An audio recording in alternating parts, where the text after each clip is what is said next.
Hello hi everyone అండి. మారుతి సాహిత్య channel ప్రేక్షకులకు స్వాగతం సుస్వాగతం అండి. అంతా బాగున్నారా అండి? మేమంతా బాగున్నామండి. ఈరోజు మన మారుతి సాహిత్య ఛానల్లో ఎద్దనపూడి సులోచన రాణి గారు రచించినటువంటి సెక్రటరీ నావెల్లో ఈరోజు ఎపిసోడ్కి వెళ్ళే ముందు ఇంతకుముందు ఏం జరిగిందో ఒకసారి జ్ఞప్తికి తెచ్చుకుందామండి. వనితా విహార్ నుండి బయటకు వచ్చినటువంటి జయంతి రాజశేఖరన్ గారి దగ్గర సెక్రటరీగా చేరి అక్కడ నెల రోజుల జీతం 300 రూపాయలు ఎత్తిన జయంతి తన దగ్గర ఉన్న డబ్బులతో పండ్లు మందులు బామ్మగారికి తీసుకెళ్ళడం, బామ్మగారు ఇవన్నీ ఎందుకు, డబ్బులు ఉంటే దాచుకోవచ్చు కదా అనడం, నేనేం పెద్ద కష్టపడిపోలేదులే అని బామ్మగారికి నచ్చజెప్పడం, అంతా దేవుడిదయ అని జయంతి అనుకోవడం, అదే సమయంలో రాజశేఖర్ ముఖం జయంతి గుర్తుకు రావడం, ఇదంతా జరిగింది కదండి. ఈరోజు ఎపిసోడ్లో ఏం జరగబోతుందో ఒకసారి చూద్దామండి.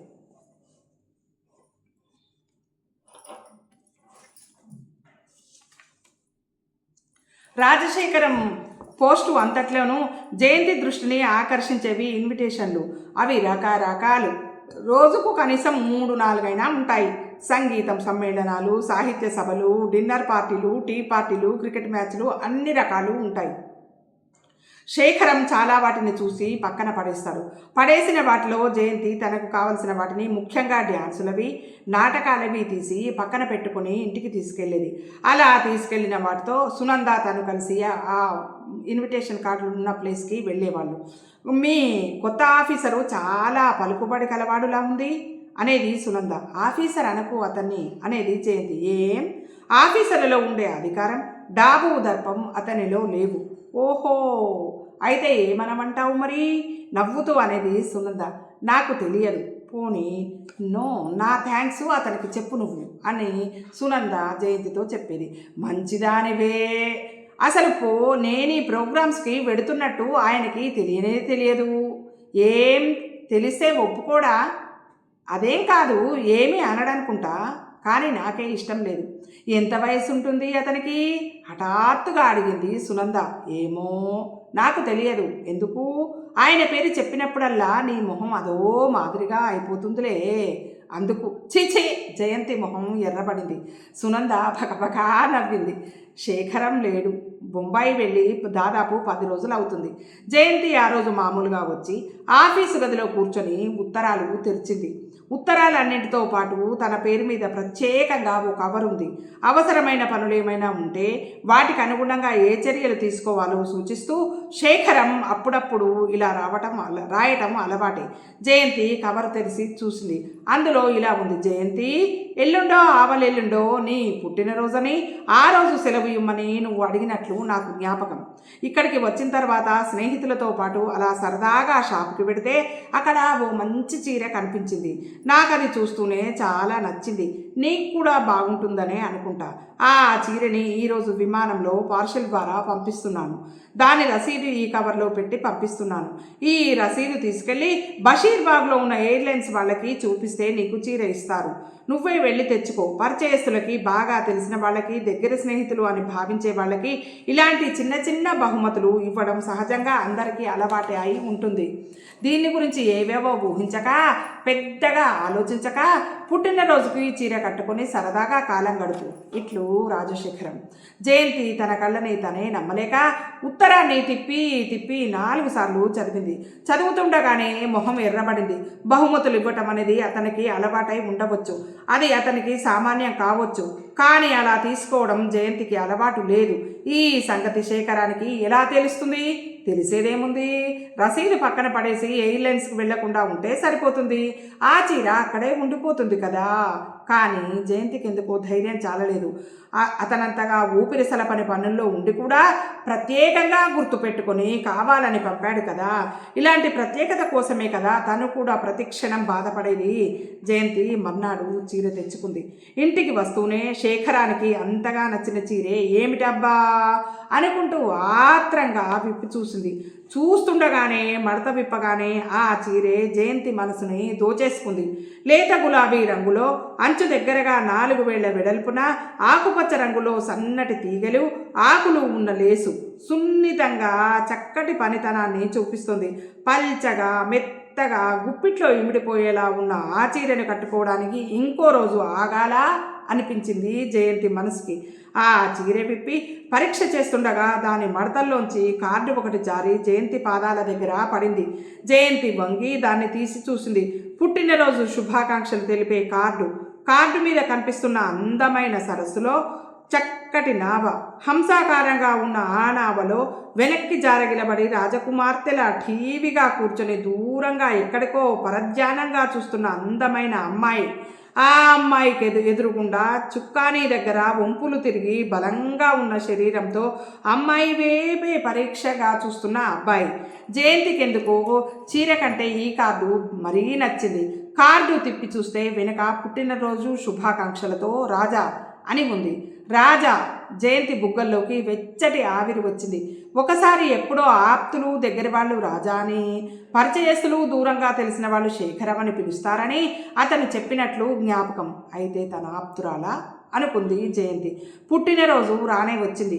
ఆ రోజు మామూలు కంటే హుషారుగా లేచిన జయంతి బామ్మ చెప్పిన ప్రకారం బుద్ధిమంతురాలుగా తలంటు పోసుకొని కొత్త చీర కట్టుకుని దేవుడికి నమస్కారం చేసింది. ఆ తర్వాత వంగి బామ్మ పాదాలకి నమస్కారం చేసి లేవబోతుండగా ఠప్పుమనే తల మీద నీళ్లు పడటంతో బామ్మ అంటూ కంగారుగా తలెత్తబోయింది. మనమరాలిని ఆవిడ చప్పున దగ్గరగా లాక్కుని గుండెలకి అదుముకుంటూ, ఈ సంవత్సరమైనా నువ్వు ఇంటిదానివైతే అన్నారు. ఇంటిదానివైతే పెళ్ళైతే అన్నట్టు మాట్లాడలేకపోయింది. జయంతి ఆ రోజు సాయంత్రం 5 గంటలకల్లా సునంద ఇంటికి వెళ్ళింది. సునందకి జయంతికి మధ్య వయసులో 10 సంవత్సరాల తేడా ఉంది. ఒక్కొక్క పరిస్థితుల్లో స్నేహానికి వయసుకి సంబంధం అక్కర్లేదు అనిపిస్తుంది. సునంద వాళ్ళు కొద్ది రోజులు జయంతి ఇంటి పక్కనే ఉండి వెళ్ళారు. ఇంటి పక్కన ఉన్నప్పుడు కొద్దిగా కలిగిన పరిచయం సునంద వాళ్ళు ఇల్లు మార్చేసి దూరంగా వెళ్ళిపోయిన తర్వాత స్నేహంగా స్థిరపడిపోయింది. జయంతికి బామ్మ తర్వాత ఈ ప్రపంచంలో ఎవరైనా ఉన్నారంటే అది సునంద ఒక్కతి మాత్రమే. సామాన్య కుటుంబంలో పుట్టిన సునంద అతి సామాన్యమైన చదువుతో ముగించేసుకుంది. సాధారణంగా పెళ్లి చేసుకుని అత్తవారింటికి వచ్చేసింది.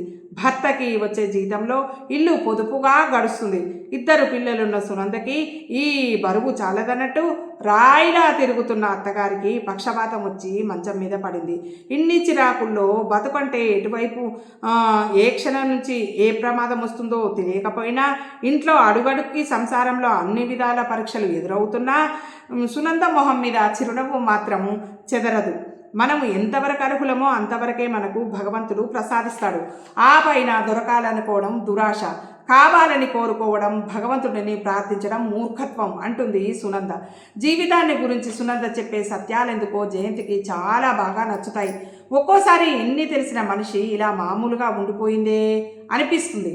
సునంద కూడా అప్పుడప్పుడు జయంతితో మాట్లాడుతుంటే తన కష్టాలు తీర్చుకోగల శక్తి తనకు లభించినట్టు, కొంచెం మనశ్శాంతి దొరికినట్టు అనిపిస్తూ ఉంటుంది.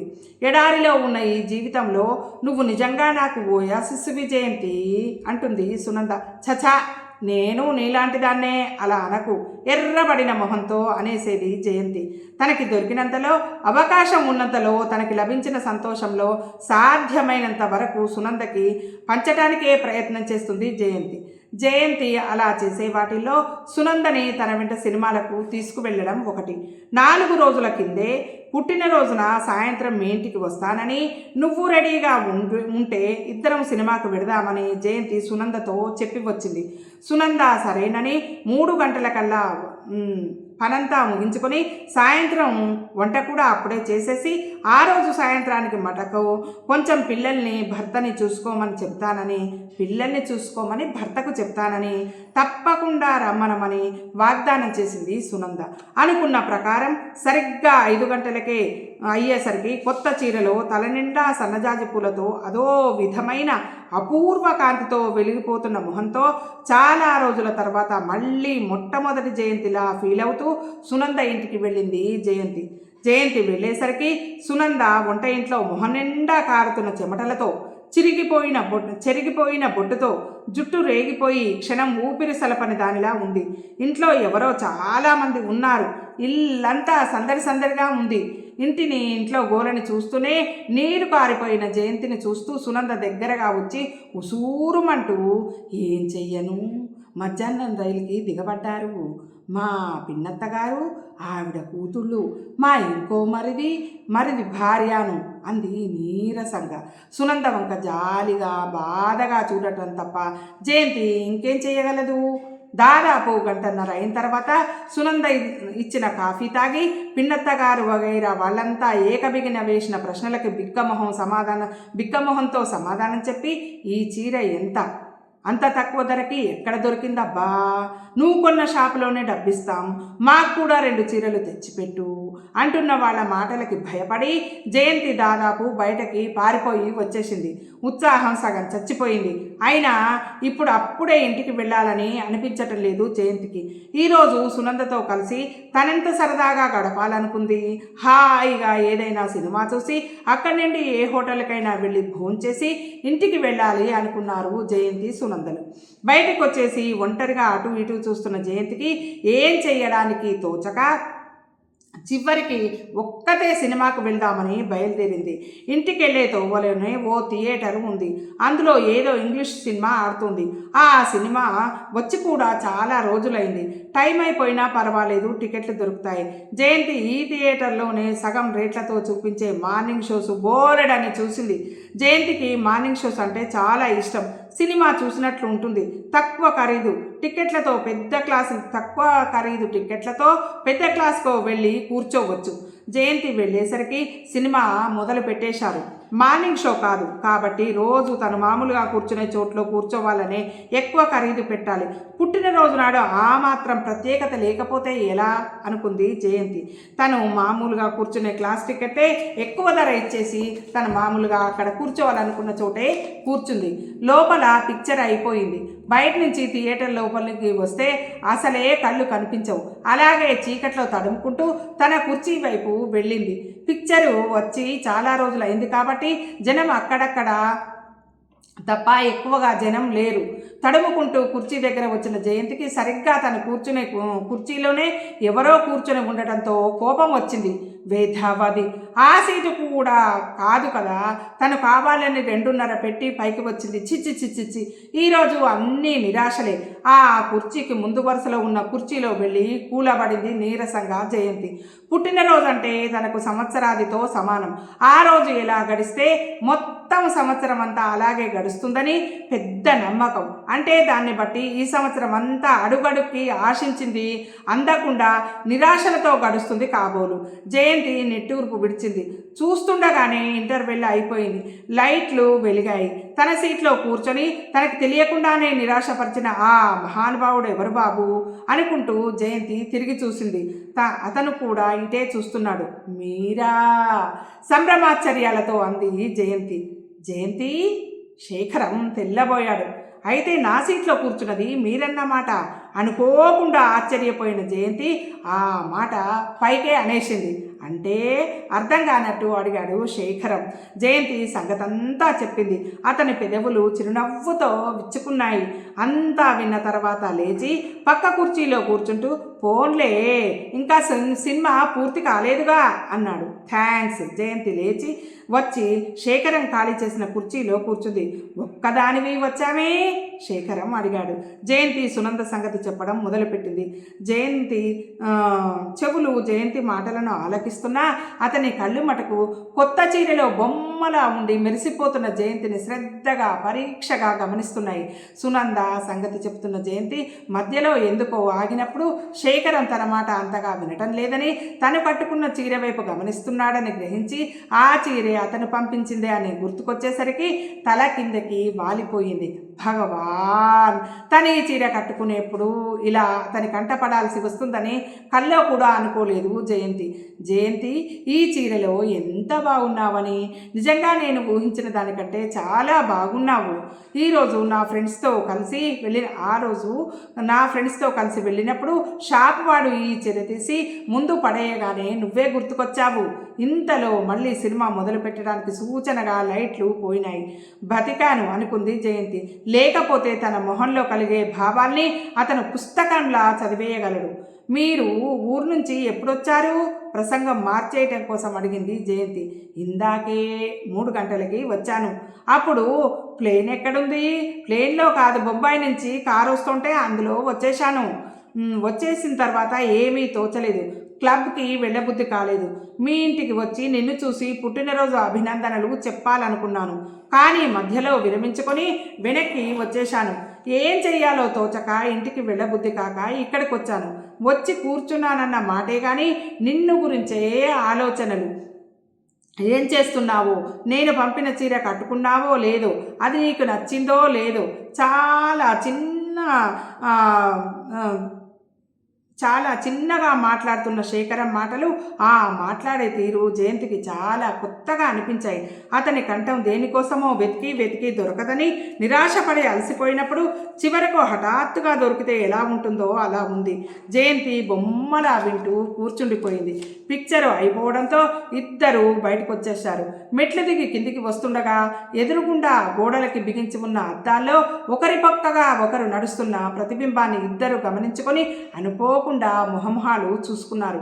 కిందికి వచ్చేసిన తర్వాత శేఖరం జయంతి చేతిని అంటనట్టు తాకుతూ, ఒక్క క్షణం ఇక్కడే నిలబడు, నేను వెళ్ళి కారు తీసుకుని వస్తాను అని కారు కోసం వెళ్ళబోతున్న అతను ఇంతలో దూరం నుంచి హలో శేఖరం అని వినిపించడంతో వెనక్కి తిరిగాడు. శేఖరం, మై గాడ్, ఎప్పుడొచ్చావు? దగ్గరగా వచ్చిన మిసెస్ రేఖారాణి ఆత్రంగా అంది. తెల్లటి పల్చటి ఉల్లిపర కంటే సన్నంగా ఉన్న చీరలో ట్యూబ్లైట్ కాంతిలో పోటీ పడుతున్నంతటి తెలుపులో గుండెల్లోకి దిగిపోయిన కట్తో ఉన్న భుజాలు లేని జాకెట్తో, తలకి కుడివైపుగా మెడ మీద నుండి ముందుకు పడుతున్న పెద్ద పెద్ద మల్లెపూల మాలలతో శేఖరం కనిపించడంతో అలా ఆనందం అంతా మొహంలో కళ్ళలో తెలియజేస్తూ నిలబడింది మిసెస్ రేఖారాణి. జయంతి ఊపిరి బిగపట్టింది. అతని కనుబొమ్మలు కొద్దిగా ముడుచుకున్నాయి. ఎప్పుడొచ్చావు ఊరు నుంచి? ఇంకోసారి అడిగింది మిసెస్ రేఖారాణి. ఈరోజే. పిక్చర్ మొదలవుతుందిలా ఉంది, వెళ్ళు, కారు కోసం వెళ్ళబోతూ అన్నాడు శేఖరం. ఓ, పిక్చర్ చూడటం అయిపోయిందా? అప్పుడు పడ్డాయి ఆవిడ కళ్ళు జయంతి మీద. జయంతి చేతుల్లోకి చెమటలు వచ్చేశాయి. ఇద్దరూ కలిసి వచ్చారా? ఆవిడ డైరెక్ట్గా జయంతిని అడిగింది. ఏమని చెప్పను అన్నట్టు జయంతి శేఖరం వైపు చూసింది. కాదు, పొద్దుపోయింది రా జయంతి. శేఖరం తనే సమాధానం చెప్పి జయంతిని పిలిచి వెళ్ళిపోయాడు. ముందుకు వచ్చేస్తున్న జయంతి ఒకసారి వెనక్కి తిరిగి చూడకుండా ఉండలేకపోయింది. మిసెస్ రేఖారాణి కళ్ళు పెద్దవి చేసుకొని కనుబొమ్మలు ముడుచుకొని స్థాణువులా ఇంకా అక్కడే నిలబడి ఇటువైపు చూస్తోంది. కారులో కూర్చొని బయటకు వచ్చేస్తుండగా జయంతి, ఇద్దరం కలిసి వచ్చాం అనుకున్నదిలా ఉంది అంది. అనుకోని విసుగ్గా అన్నాడు అతను. జయంతి ఊరుకుంది. కొద్దిసేపు అయిన తర్వాత అతను, ఈరోజు నీ పుట్టినరోజు, నీకు పార్టీ ఇవ్వాలి, నీకు అభ్యంతరం లేకపోతే ఏదైనా హోటల్కి వెడదాం అన్నాడు. జయంతి సమాధానం చెప్పలేదు. ఇబ్బందిగా పెట్టిన మొహం అతను గమనించలేదు. చాలా ఆలస్యం అవుతుందేమో అంది జయంతి. కాదు. శేఖరం కార్ని హోటల్ వైపు తిప్పాడు. అది హైదరాబాద్లో ఉన్న మంచి హోటల్స్లో ఒకటి. దూరం నుంచి చూస్తే ఆకర్షణీయంగా ఉన్న డిజైన్తో, ముందు విశాలంగా ఉన్న ఆవరణలో పెద్ద గార్డెన్లో మధ్యగా ఉన్న అందమైన ఫౌంటైన్తో, రంగురంగుల లైట్లతో, ఎత్తుగా 4 అంతస్తులతో కిటకిటలాడుతున్న జనంతో, హోటల్కి కుడివైపు ఉన్న ఆవరణ నిండా నిగనిగలాడుతూ ఖరీదైన కార్లతో, డబ్బుంటే జీవితం ఎలా ఉంటుందో కంటికి చూపించే నిర్వచనంలా ఉంది ఆ హోటల్. జయంతి దూరం నుంచి ఆ హోటల్ని చూడటం వాళ్ళు వీళ్ళు చెబితే తప్ప ఎప్పుడూ లోపలికి రాలేదు. శేఖరం కారు హారను వింటూనే 3-4 పనివాళ్ళు పరిగెత్తుకొచ్చారు. ఏదో పని మీద బయటకొస్తున్న హెడ్ వెయిటర్ శేఖరం కారు చూస్తూనే గబగబా వచ్చి శాల్యూట్ చేసి వినయంగా వంగి కారు డోరు తెరిచాడు. ఈ లోపలే మేనేజర్ కూడా గబగబా వచ్చాడు. రూఫ్ గార్డెన్ ఖాళీగా ఉందా? ఎవరైనా ఉన్నారా? ఖాళీగానే ఉంది సార్, మేనేజర్ చెప్పాడు. అతను వాళ్ళకేం సమాధానం చెప్పకుండా జయంతిని రమ్మనమని పైకి వచ్చేశాడు. వాళ్ళంతా వెనకే నిశ్శబ్దంగా వస్తున్నారు. ఇది ఈరోజు ఎపిసోడ్ అండి. జయంతి బర్త్డే తనొకలాగా అనుకుంటే ఇంకో రకంగా మలుపు తిరిగింది కదండి. అక్కడికి పార్టీకి ఇవ్వడానికి శేఖర్, తీసుకోవడానికి జయంతి ఇద్దరు వెళ్ళారు కదండి. అక్కడ ఎలా జరుగుతుంది అనేది రేపటి ఎపిసోడ్లో తెలుసుకుందామండి. ఈ ఎపిసోడ్ మీకు నచ్చినట్టయితే లైక్ చేయండి, షేర్ చేయండి, మన మారుతి సాహితీ ఛానల్ని సబ్స్క్రైబ్ చేయండి. మనందరం ఆనందంగా, ఆరోగ్యంగా, సుఖంగా, సంతోషంగా ఎల్లవెళ్ళలా ఉండాలని మనస్ఫూర్తిగా కోరుకుంటూ, మీ అందరి ప్రేమ, ఆదరాభిమానాలు, ఆశీస్సులు మన మారుతి సాహితీ ఛానల్కి ఎల్లవెళ్ళలా ఉండాలని మనస్ఫూర్తిగా కోరుకుంటూ మరో ఎపిసోడ్లో మళ్ళీ కలుసుకుందామండి. ఉంటానండి, మీ మారుతి సాహితీ ఛానల్.